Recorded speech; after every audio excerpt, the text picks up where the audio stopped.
अब जो इसके हमारे अंदर का पार्ट है, ये वाला जो दिखा रहा है एंड्रॉइड ट्रिविया प्ले, राइट, ये क्या है गाइज, मेरी फ्रैगमेंट है यहाँ पे। ओके, ये एक्टिविटी का पार्ट नहीं है। इस चीज को थोड़ा सा गाइज समझने की जरूरत है कि बेसिकली वर्क कैसे करेगा, क्योंकि हमारी जो फ्रैगमेंट्स वर्क करेंगी जरूरी नहीं है गाइज, अगर आप एक्टिविटी बिल्ड कर रहे हो राइट, तो जरूरी नहीं है आपको एक्टिविटी बिल्ड करनी है तो पूरा उसका लेआउट भी उसके साथ बिल्ड करना पड़ेगा। आप क्या कर सकते हो, खाली लेआउट बिल्ड कर सकते हो एंड उसके अंदर का जो मैटर होता है बेसिकली जो लेआउट के अंदर शो होगा वो आप क्या कर सकते हो, एज अ फ्रैगमेंट शो करवा सकते हो एंड सिंपल। और ये करते कैसे हैं गाइज, जो हमारा लेआउट होता है राइट, जो मैंने यहाँ पे लेआउट क्रिएट कर रखा है, सिंपल इसे क्या कर दूंगा, मैं मर्ज कर दूंगा अपनी फ्रैगमेंट से, तो हमें क्या दिखेगा, एज अ यूनिफाइड व्यू दिखेगा। हमें नहीं पता चलेगा एज अ यूजर, आपको नहीं पता कि हमने यहाँ पे क्या कर रखा है, सेपरेट आउट कर रखा है। हमारे लिए क्या है, दोनों चीजें सेम है, कोई डिफरेंस नहीं है। तो गाइस यहाँ पे आप समझ लेते हैं कि फ्रैगमेंट्स की जरूरत ही क्यों है, राइट, क्योंकि अगर आप कहो तो यहाँ पे आप कह सकते हो कि सर हमने यहाँ पे अलग से फ्रैगमेंट क्यों यूज करा है, राइट,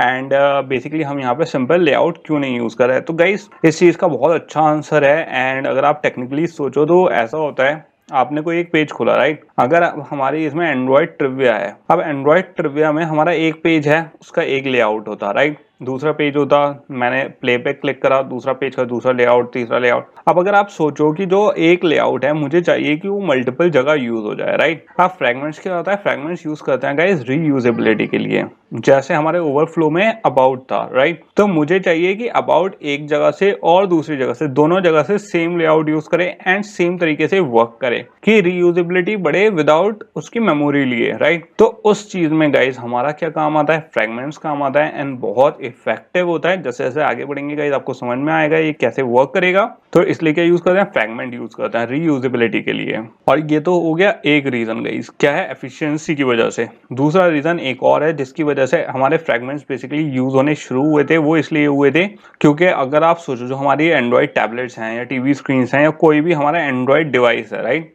तो फोन के तो रेजोल्यूशन हमारे छोटे होते हैं गाइस, छोटे स्क्रीन होते हैं, तो एक ही उसमें हमारी एक्टिविटी शो हो जाती है। बट अगर आप किसी टैब को देखो तो टैब में गाइस हमारा एक एक्टिविटी पूरी नहीं शो हो पाती। तो इसमें क्या करते हैं हमने क्या कर दिया, अगर मुझे व्यू के अंदर व्यू दिखाने हैं राइट, तो कैसे करेंगे, हमें कंटेंट दिखाना है बट अलग उसे लेआउट भी नहीं क्रिएट करने उसके। अब गाइस ये जो हमारा इनबॉक्स वाली फ्रैगमेंट है राइट, तो इसीलिए यहाँ पे क्या यूज होता है गाइस, रीयूजेबिलिटी वाला, जो मैंने आपको कॉन्सेप्ट अभी बताया फर्स्ट पॉइंट, रीयूजेबिलिटी। क्योंकि ये चीज आपको कोई नहीं बताएगा, क्योंकि ये बता देंगे कि ओके हम फ्रैगमेंट क्यों यूज कर रहे हैं, क्योंकि हमें स्क्रीन साइज डिवाइड करना है एंड एक्टिविटी में शो हो जाता है आराम से राइट, कि रेजोल्यूशन बढ़ गए। लेकिन कोई आपको ये नहीं बताएगा, क्योंकि अगर आप थोड़ा टेक्निकली सोचो, अब अगर आप जीमेल ओपन कर रहे हो राइट, ये तो अभी हमने टैब में खोल लिया, तो हमें हमें मेल भी शो हो रहा है राइट, फ्रैगमेंट ए में कि किस किस का मेल है, उस पर क्लिक करें तो उसका जो कंटेंट है हमें दूसरे उसी फ्रैगमेंट बी में शो हो रहा है। तो ये तो हो गया हमारा एक यूज। बट लेकिन गाइस इस चीज का ध्यान रखना, आप यही चीज सोचो, अगर यही चीज आप फोन में ओपन करो राइट, तो खाली क्या दिखता है, नेम दिखता है, नेम जैसे आप ओपन करोगे फिर आपको कंटेंट दिखेगा राइट, तो उसमें एक स्क्रीन में एक ही चीज दिख रही है हमें। तो रीयूजेबिलिटी का फायदा यहीं पे होता है गाइस, कि जहां पे जरूरत है वहां पे ओपन हो जाएगी, जहां जरूरत नहीं है उसे छोड़ देंगे।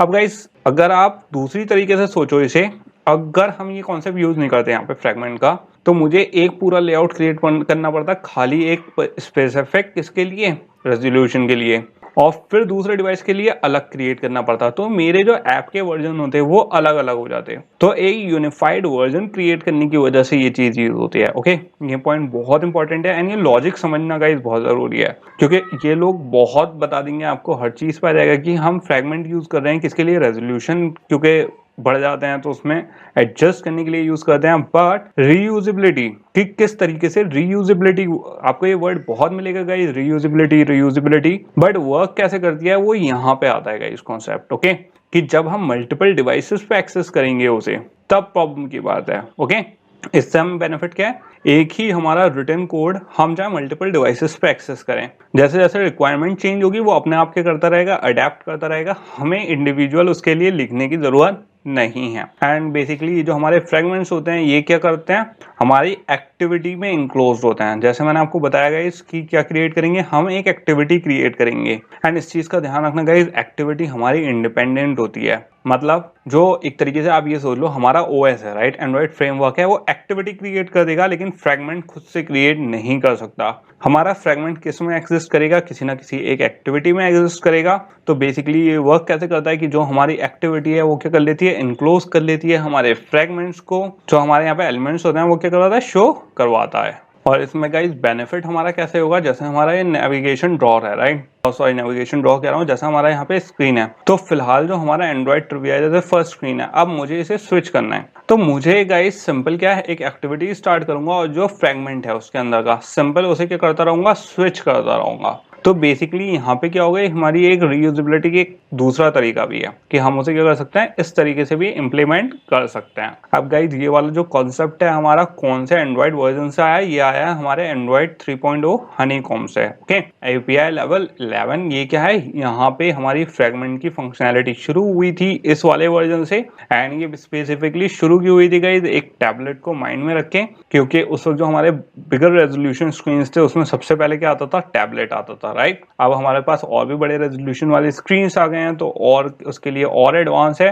बट फिलहाल जो स्टार्टिंग हुई थी गाइस वो किसकी वजह से हुई थी, हमारे टैबलेट वर्जन की वजह से स्टार्ट हुई थी, कि जिसकी हमें रिक्वायरमेंट पड़ी थी। और अगर इसको एक बार देखें कि यहाँ पे इसमें हमारी फ्रेगमेंट वर्क कैसे कर रही थी राइट, यहाँ पे जैसे मैंने आपको बताया गाइस हमारा क्या है, एक व्यू है। तो जितने हमारे ये आप देख सकते हो, फ्रेम देख सकते हो, ये तो क्या है, हमारी एक्टिविटी है। ये क्या हो गई, एक पूरी एक्टिविटी हो गई जिसमें हमारे लेबल्स हैं एंड बाकी सारी चीजें जो हमारे यूजर इंटरफेस है, ठीक है। और ये वाले यूजर इंटरफेस कौन से हैं, हमारी एक्टिविटी के पार्ट हैं। इस चीज का गाइस ध्यान रखना कि कौन सी चीज हमारी एक्टिविटी की पार्ट है एंड कौन सी चीज हमारी लेआउट की, क्योंकि दोनों फंक्शनैलिटी हमारी क्या है, बहुत डिफरेंस है। क्यों, क्योंकि जो हमारी एक्टिविटी है उसका एक पर्पज है कि एक पर्टिकुलर एक्टिविटी इतने टाइम तक चलनी ही चलनी है, लेकिन फ्रेगमेंट उसमें बीच में स्विच हो सकती है। मतलब एक एक्टिविटी के अंदर जब मैं आपसे कह रहा हूँ कि मल्टीपल, एक तरीके से हमारी फ्रेगमेंट क्या है, व्यू ग्रुप है। ओके, तो जो हमारी फ्रेगमेंट है, हम मल्टीपल जब एक फ्रेगमेंट एक एक्टिविटी के अंदर शो कर रहे हैं, तो इसका क्या मतलब होगा इस हमारी एक्टिविटी एक ही वर्क कर रही है। ओके, वो ना डिस्ट्रॉय हुई है ना पॉज हुई है, जबकि जो उसके अंदर के व्यूज हैं वो मल्टीपल व्यूज चल रहे हैं। तो ये थोड़ा सा क्या है, हमें समझना है, ठीक है। और इसमें चाहे वो हमारी इस साइड में यूआई एलिमेंट्स हों या हमारे इस वाले फ्रेम में, ये सारे किस में आते हैं, हमारी एक्टिविटी में आते हैं। इसके बाद क्या जाएगा, हमारा फ्रेम क्या देंगे, फ्रेगमेंट्स आ जाएंगे, फ्रेम नहीं फ्रेगमेंट्स आएंगे। एंड फ्रेगमेंट क्या करेंगे, यहाँ पे एक्टिविटी के अंदर इनक्लोज होंगे। अब यहाँ पे सिंपल गाइस दो फ्रेगमेंट यूज हो रहे हैं, जैसे मैंने आपको पहले भी बताया था, fragment a and fragment b, जिससे क्या है, हमारा पूरा स्क्रीन का क्या हो रहा है, यूज हो रहा है। अब गाइस यहाँ पे तो सिंपल हमने क्या समझ लिया कि कैसे हमारी एक्टिविटी इनक्लोज हो रही है। अब क्या समझ लेते हैं इसका थोड़ा थ्योरेटिकल और समझ लेते हैं कि बेसिकली यहाँ पे इसे इनक्लोज करा कैसे है राइट। क्योंकि मैंने आपको बताया था कि गाइस हमारी जो एक्टिविटी है वो क्या होती है, किस पे डिपेंडेंट, जो हमारी फ्रेगमेंट है वो किस पे डिपेंडेंट होती है, एक्टिविटी पे डिपेंडेंट होती है। ओके, क्योंकि एक फ्रेगमेंट इंडिपेंडेंटली एग्जिस्ट नहीं कर सकती। अब गाइस मैंने आपसे ये बात कही थी कि हमारी कोई भी फ्रेगमेंट इंडिपेंडेंटली एग्जिस्ट नहीं कर सकती बिना एक्टिविटी के। इसका मतलब बेसिकली ये है कि जो हमारा ओएस है वो इन्वोक नहीं कर सकता फ्रेगमेंट को डायरेक्टली। और जब मैं ये कहता हूँ कि हमारा इन्वोक नहीं कर सकता डायरेक्टली, तो इसका ये क्या मतलब है गाइस, जो हमारी फ्रेगमेंट क्लास है, हम फ्रेगमेंट क्लास को डायरेक्टली कॉल नहीं कर सकते, हमें फ्रेगमेंट को क्या करना पड़ेगा, सब क्लास करना पड़ेगा। ओके, तो बेसिकली फ्रेगमेंट को सब क्लास कैसे करेंगे, यहाँ पे क्या आ गया, हमारे पास कोड आ गया।